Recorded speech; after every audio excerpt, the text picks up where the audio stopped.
number 6 on our list, the man of steel himself, Rickey Henderson.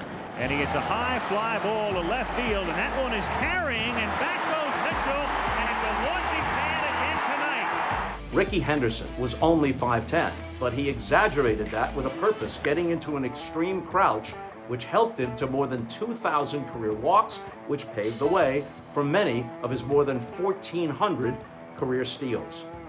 Out of all the batting stances we've seen so far, there might not be one that matches its owner better than Rickey Henderson's does. As a player known for doing things his own way, it only makes sense that Rickey's stance is one of a kind. Rickey was his own guy, and when he stood in the box his own way and ran to first base his own way, I mean, that's who he was. It was a real, genuine Rickey Henderson. You know, it's just the way I play the game, man. You know, I have some style in the way I go out there and perform. I think if I'm going out there doing an excellent job, you know, I enjoy performing and using my style of play. Coming in at number 5, Julio Franco. Basically, like you see him standing with the bat over his head and not waggling the bat, that was my stance. I just saw myself, so I always looked at that guy as the guy. Franco's stance incorporates the most interesting parts of 2 other stances on our list, Moises Alou and Kevin Youkilis.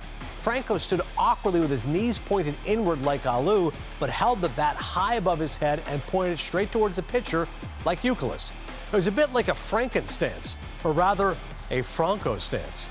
And good Lord, I hope my sons don't imitate it, because they'll strike out in every Little League game they play in. But only Julio could do it. I think it's proof again. Sometimes we try to make players into robots. Everybody should swing the same. Everybody should throw the same.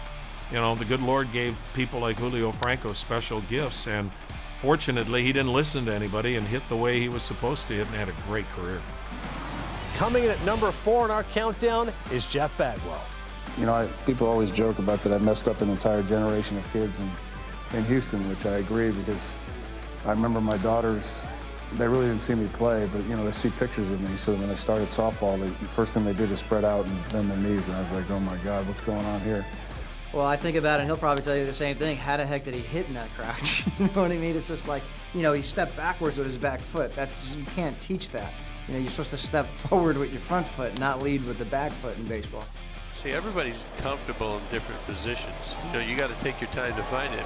He stuck with it and hit a lot of bombs. I know that. There's a drive back into left field. It is up. It is gone.